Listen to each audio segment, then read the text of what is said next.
Elhamdülillah, innel hamdalillah, nahmaduhu ve nesta'inuhu ve nestağfiruh ve na'udhu billahi min şururi enfusina ve min seyyiati a'malina. Men yehdihillahu fela mudilla lahu ve men yudlil fela hadiye lahu. Neşhedü en la ilahe illallah vahdehu la şerike lahu ve neşhedü enne Muhammeden abduhu ve rasuluhu erselah. Ya eyyühellezine amenu ittaqullaha hakka tuqatih ve la temutunna illa ve entum muslimun.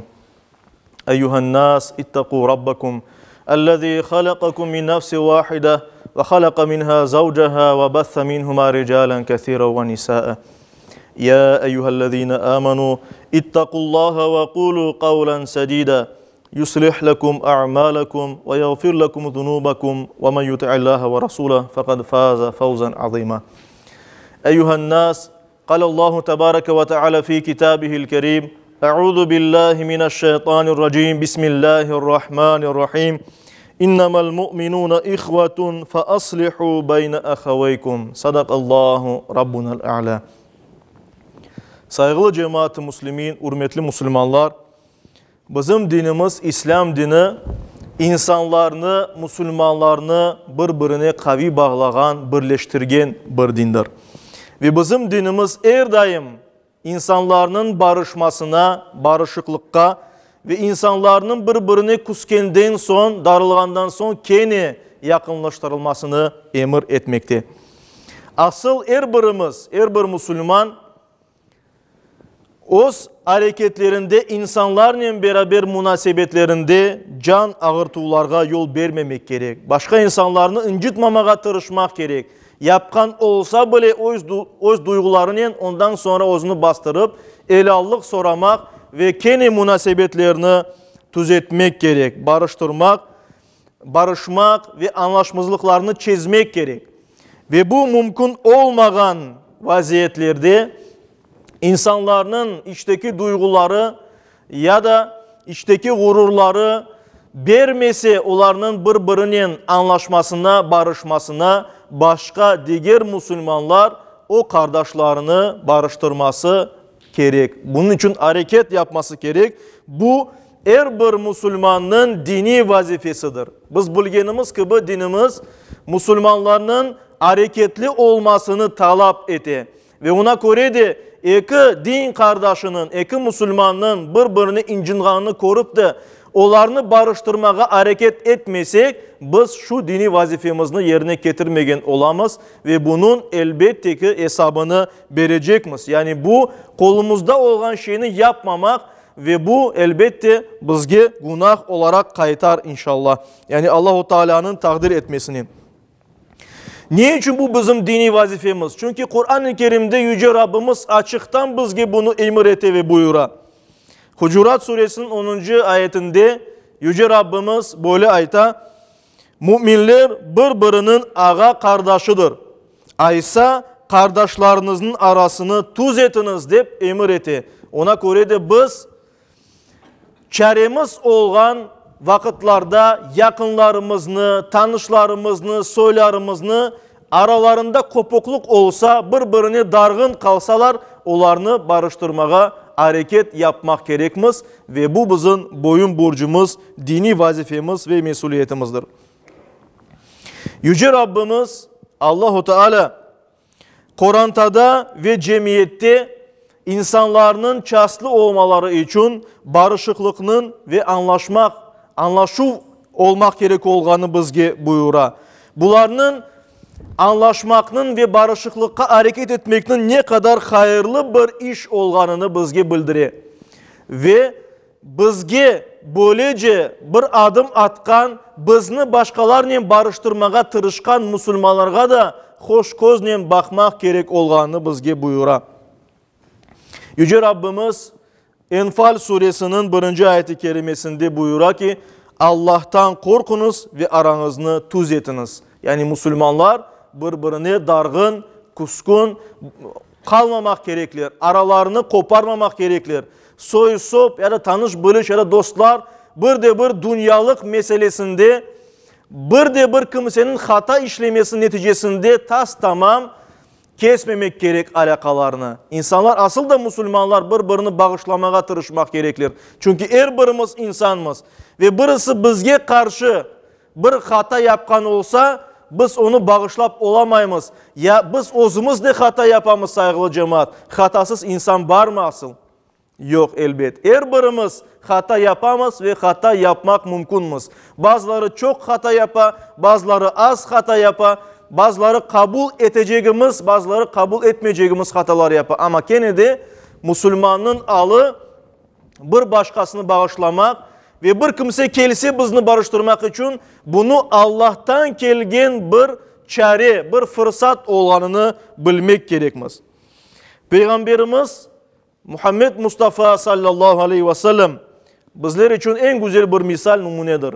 Peygamberimiz özü hadislerinde aracılık yapmakını, yani Müslümanlar arasında barıştırmak için hareket etmekini tavsiye eteydi, emir eteydi ve özü de her daim bunun için hareket yapaydı. Mesela Tirmizi'de geçken bir hadis-i şerifte buyurula, bir gün Peygamberimiz sallallahu aleyhi ve sellem etrafında olan ashabına, sahabilerine aytdı. Sizge namaz, oraza ve sadakadan daha üstün, daha büyük bir şeyini göstereyim mi, aytayım mı dedi Peygamberimiz sallallahu aleyhi ve sellem. Sahabeleri dedi elbette ya Resulallah, daha büyük şeyini öğrenmeye isteyimiz. Ve Peygamberimiz sallallahu aleyhi ve sellem ayttı. Aracılık yapmak ve insanlarını barıştırmak. Çünkü aranın bozulması saçını tamırından sıdırır deyip aytmayım. Dinden sıdırıp alır. İnsanların birbirini kusmeleri, birbirinden ayrılmaları dinin yaşanmasına keder eti ve dinden koparabilir insanlarını saygılı cemaat. Gene bir hadis-i şerifte, Bukhari'de geçiyor bu hadis-i şerif. Buyurula ki Medine tubunde bir kasaba olgan, bir koy olgan Kuba degen koyu var. Ve Kuba halkı birbirine kavga etken edi. Hatta o kadar birbirine açılanganlar, o kadar kavga ettiler, birbirine taş atkanlar. Ve Peygamberimiz sallallahu aleyhi ve sellem bunu eşitip sahabelerine böyle aytkan edi. Aydı biz nenkelinizde onların aralarını düzelteyik dedi. Bardı, o insanlarını topladı ve onlarını barıştırdı. Gene Bukhari'de geçken bir hadis-i şerifte Peygamberimiz sallallahu aleyhi ve sellem böyle buyurdu. Halkının arasını düzeltken ve bunun için iyilik niyetinin söz taşıgan ve gene iyilik düşüncesinin yalan aytkan kişi yalancı değildir dedi. Yani biz bilemiz dinimiz boyunca din asıl da yalanını kabul etmeyi. Şaka olsa bile yalan aytmak, şaka ne ya da mesela hayvanlı bir ya da balağını çağırganda bazı hadislerde geçi ma sana bir şey vereceğim deyip ona vermemek bu yalan sayıla ve günah sayıla dinimizge göre. Yani yalan pek karşı dinimiz yalanga. Ama Peygamberimiz değil ki iki yerde yalan aytmak mümkündür, hatta savaptır. Ne vakit? İnsanlarını barıştırmak, apayının akayının arasını düzeltmek için yalan aytmak mümkündür deyip buyurula ve alimlerimiz evet bunu açıklayanda deyir ki en doğrusu işte bir kimse hakkında aytmağa mesela sen buna bu kimsege dargınsın ama o senin hakkında hayırlı sözler aytkan gibi bunu gibi hareket etip yüreklerini kendi birbirine yakınlaştırmak ve aralarını düzeltmek saygılı cemaat-i muslimin bunun mümkündür ve buna ruhsat verilgen ve bu faaliyetinin Müslümanların arasını düzeltmek, aracılık yapmak, Müslümanlarını barıştırmak ne kadar büyük bir şey olganı bizge bu yerden emniyeti belli olan. Müslim'de geçken bir hadis-i şerifte ise Peygamberimiz sallallahu aleyhi ve sellem böyle buyurdu. Birbirinizge kin tutmanız, nefret etmeyiniz, haset etmeyiniz, sırt çevirmeyiniz, arkanızını çevirmeyiniz. Ey Allah'ın kulları, ağa kardeş olunuz. Bir Müslümanın din kardeşini 3 günden ziyade terk etmesi, yani ona dargın durması helal olmaz. Eğer birbirimizle kavga etsek, laf etmeye kalsak, birbirimizge incinsek, dinimizge göre 3 gün hakkımız var.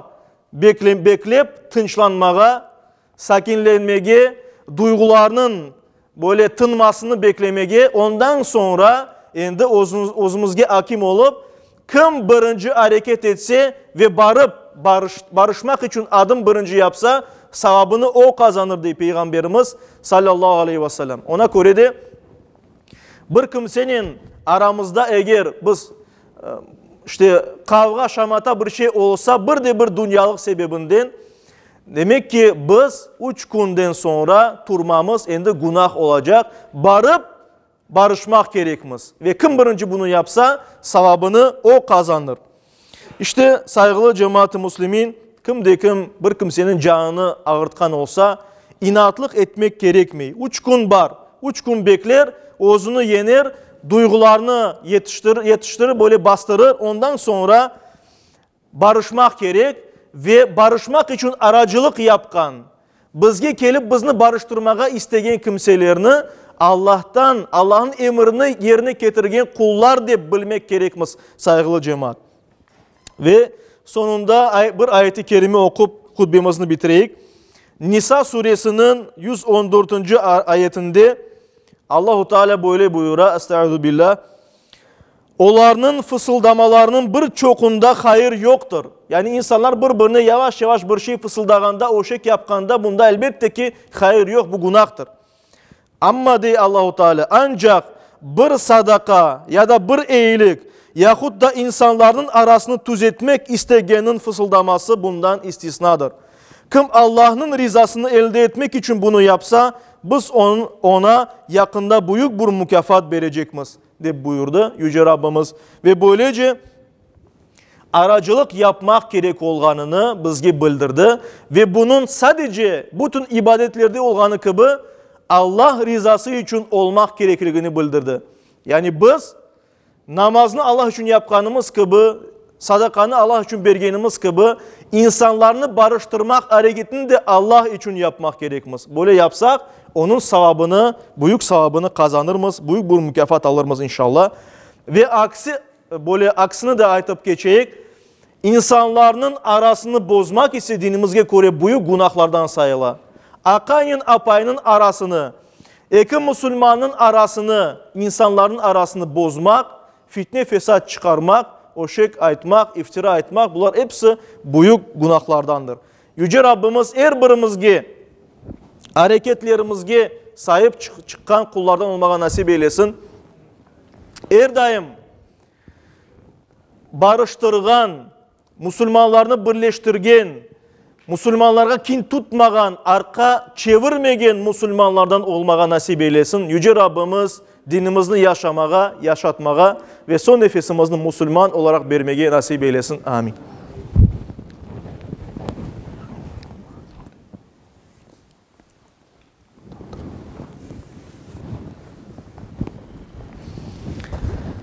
Elhamdülillah ve salatu ve selamu ala Resulillah ve usikum ve nefsel asayete bi takvallah. İnna Allah ve melaiketehu yusallun alen nebi. Ya eyyühellezine amenu sallu aleyhi ve sellimu teslima. وارض اللهم عن خلفاء الأربعة أبي بكر وعمر وعثمان وعلي وعن سائر الآل والصحابة والتابعين ومن تبعهم بإحسان إلى يوم الدين وعنا معهم بعفوك وكرمك يا أكرم الأكرمين ويا أرحم الراحمين. اللهم أعز الإسلام والمسلمين. اللهم أعز الإسلام والمسلمين. اللهم أعز الإسلام والمسلمين. واحمي حوزة الدين ودمر أعداء الدين وألف بين قلوب المسلمين ووحد صفوفهم واجمع كلمتهم على الحق يا رب العالمين وانصر دينك وكتابك وسنة نبيك محمد صلى الله عليه وسلم وآله أجمعين. عباد الله إن الله يأمر بالعدل والإحسان وإيتاء ذي القربى وينهى عن الفحشاء والمنكر والبغي يعظكم لعلكم تذكرون. صدق الله ربنا الأعلى وأقيموا الصلاة.